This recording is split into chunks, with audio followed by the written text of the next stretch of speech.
Jangan lupa like, komen, dan subscribe channel YouTube TVRI Bengkulu, serta nyalakan lonceng notifikasinya.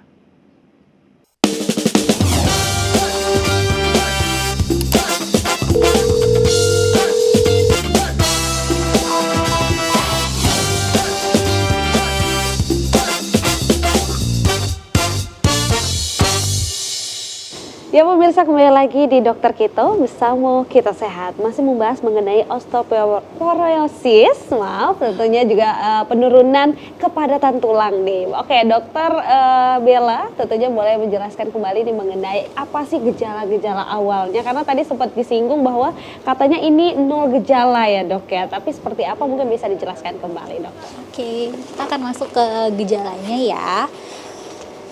Nah, di awal tadi kan udah dijelasin sebenarnya dari gejala osteoporosis itu sendiri adalah silent killer gitu ya. Kenapa? Karena kadang-kadang kita tuh nggak sadar kalau misalnya ini tuh sudah ada terjadi tanda-tanda awal gitu untuk menuju ke osteoporosis itu sendiri. Nah, gejala awalnya itu yang pertama adalah postur tubuh itu tuh jadi bungkuk. Ya, kadang-kadang kan sebagian banyak orang itu kayak nggak sadar nih, kayaknya emang aku jalannya kayak gini aja atau postur tubuh aku memang sebenarnya kayak gini gitu ya. Tapi salah satu gejalanya adalah postur bungkuk, dan dia itu lebih terlihat pada orang-orang yang usianya lanjut gitu ya. Nah, lama-lama karena dia bungkuk tadi, terus juga ada posturnya lama-lama semakin menurun, itu akan menyebabkan penurunan tinggi badan karena dia bungkuk tadi gitu. Jadi itu memang ada prosesnya. Nah, lama-kelamaan kalau misalnya dia terus-terus gitu ya, nanti dia juga akan sering mengalami yang namanya cedera atau keretakan pada tulang itu sendiri. Misalnya pada usia-usia lanjut, kalau misalnya dia baru nih kesenggol pintu sedikit, udah waktu kita cek kok tiba-tiba langsung bengkak, terus dia patah gitu. Jadi lebih mudah patah gitu tulangnya atau lebih mudah mengalami cedera gitu ya. Nah, biasanya kalau misalnya yang mudah sering terjadi cedera itu adalah tulang-tulang yang memang dia tuh penyokong ya. Antara lain adalah tulang belakang gitu. Terus juga pergelangan tangan yang dia dapat beban-beban berat gitu. Lengan atau tulang-tulang pangkal paha gitu ya, penyokong tubuh kita. Nah, ada juga memang yang awalnya itu gejalanya hanya sakit punggung.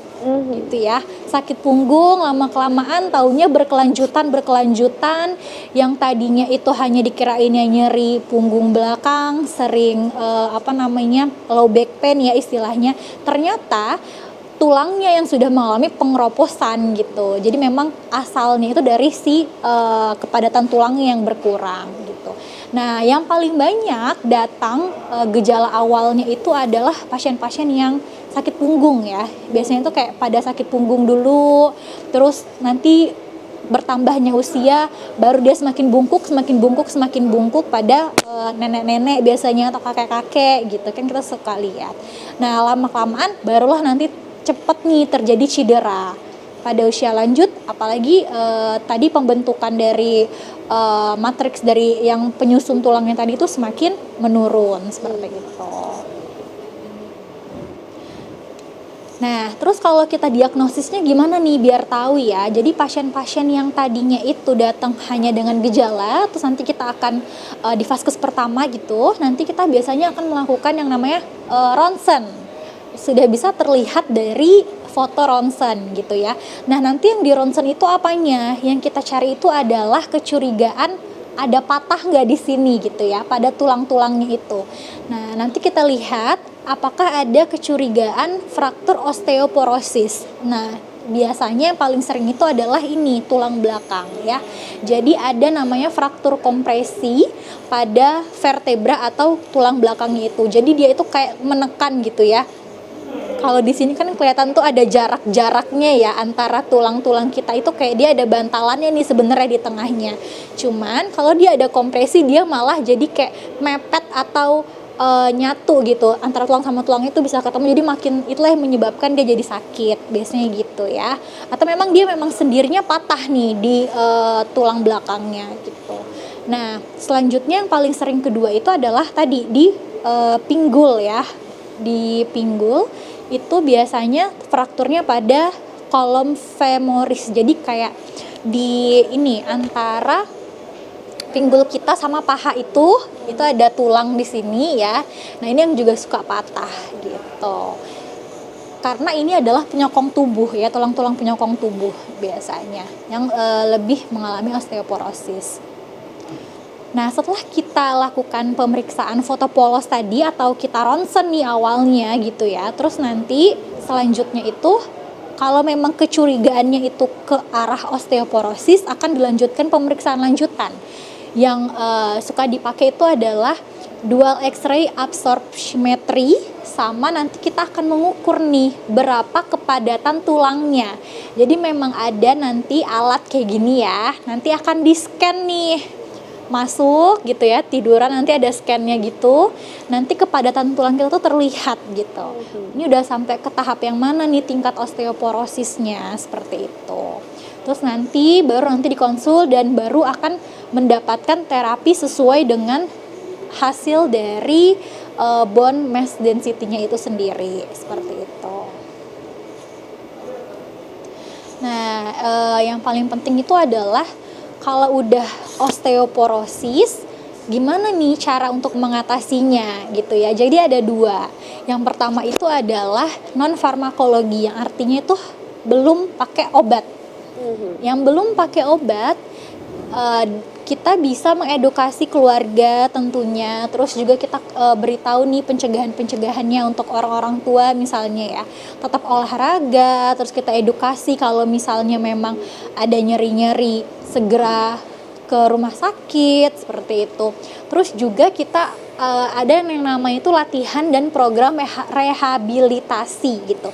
Ini sih dikhususkan untuk pasien-pasien yang memang dia sudah terdiagnosis osteoporosis itu sendiri. Jadi nanti ada program atau latihannya, misalnya kalau yang kena fraktur itu di tulang belakang, maka apa aja nih yang bisa dilakukan untuk mengurangi gejalanya, seperti itu ya. Biasanya ini juga akan berkolaborasi sama spesialis rehab medik gitu ya. Emang ada latihan, terus juga ada program atau terapi gitu biasanya. Nah, yang paling penting adalah berapa nih pemenuhan kalsium. Dari tadi kita belajar cerita gitu ya tentang kalsium gitu. Nah, berapa nih pemenuhan kebutuhan kalsium itu boleh lebih dari 1.200 mg per hari. Dibarengin sama vitamin D ya. Vitamin D itu boleh 800 sampai 1.000 IU per hari gitu. Dan ini semuanya kalsium ini itu kalau dia masih yang dosis rendah itu masih banyak ya suplemen yang dijual bebas gitu. Kecuali kalau misalnya nanti sudah terdiagnosis dengan yang namanya osteoporosis, mungkin suplemen ini juga akan dikombinasikan atau ditambahkan juga dengan yang namanya terapi dari obat-obatan farmakologi ini. Dan pemberian dari pengobatan farmakologi atau obat-obatan ini yang memberikan itu adalah dokter spesialis tulang sendiri gitu ya, ortopedi biasanya ngasih juga. Karena kenapa? Karena dia juga punya beberapa efek lanjutan, terus juga berapa lama pengobatannya, kontrol rutinnya juga tetap harus gitu. Karena untuk pengobatan ini sendiri nggak cuman 1-2 minggu osteoporosisnya teratasi gitu ya, karena ada obat ya namanya bifosfonat salah satunya. Itu ini obatnya tuh digunakan untuk mencegah pengkeroposan tulangnya dan juga supaya dia tulang itu tetap padat gitu, jadi memadatkan dari si tulangnya itu supaya nggak keropos gitu. Dan itu pun penggunaannya berapa lama waktunya itu juga harus dikonsultasikan seperti itu.